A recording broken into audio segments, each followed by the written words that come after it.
G'day, I'm Marty Adnum from Out of the Square. I truly believe your brand must survive for your business to later thrive. But first things first, our health has to come first. All the advice won't matter if you neglect your health or the current regulations. Think of it like a drop-down oxygen mask on a plane. Must put yours on first in order to help others. The same applies here. Get yourself sorted to be as strong as possible to then be able to help your family, friends and customers in a sustainable way. This is a marathon, not a sprint. Show and tell. Advise your customers quickly and clearly of your online capabilities and offerings. Ensure this occurs across all touchpoints: website, social media, email footers, EDMs and even old-fashioned phone calls. Now more than ever is the time to strengthen personal and business relationships. Time to change. Considering amending your hours to be more convenient to others. 9 to 5 is no longer the way of the world. I think we've all worked that out. But of course you need to balance that with your own health and your team's health. So try to split shifts and resources if you can, so you can cover these amended times. Review your content.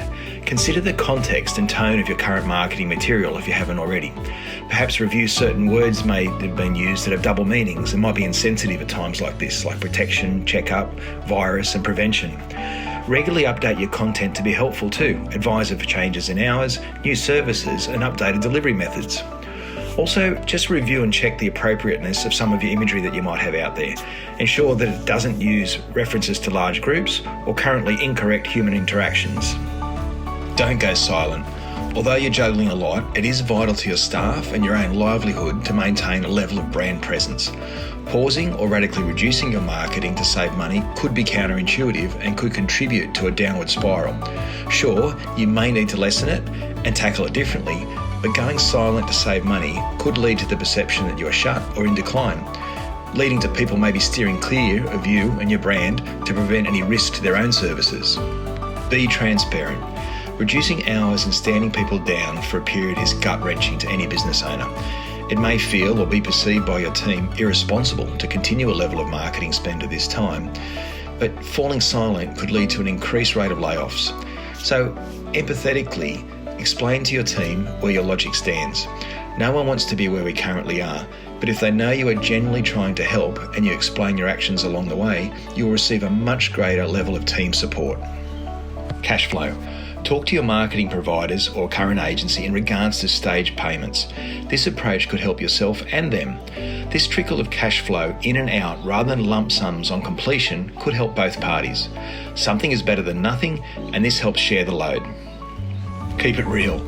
Us Novocastrians can smell BS a mile off, so now more than ever is the time to be transparent with customers, suppliers, staff and colleagues. If your message and dealings are done with an open heart, there's a lot of good that can come from that. If you're doing it tough, like we all are, then explain it to others. This might result in a level of assistance that you hadn't even expected. Zig when others zag. Can you amend your offering? Can you do much more online than you had expected? Is your product adaptable? No doubt you've heard the story of a distilling company in Newcastle who swapped gin production to produce hand sanitizer. Do you have a version of this same sort of thing? The power of together. If it's not possible resource-wise or even energy-wise to go it alone, then consider collaborating with others, even if they're key competitors. Don't be too proud to ask. Maybe they're thinking the same thing. These are not normal times, and partnering gives you a better chance to remain relevant by combining resources. A half, third or a quarter of something is better than 100% of nothing. Stay focused.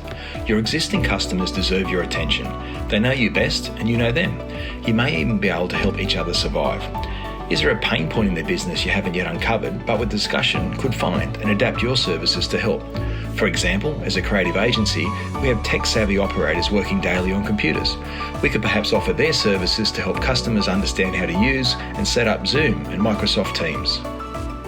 Barter. Yes, barter. With incomes tight, could you consider swapping a service you provide for another service you might need, with no dollars changing hands? Make a list of the services you need to survive and cross-check them with others out in the marketplace and reach out.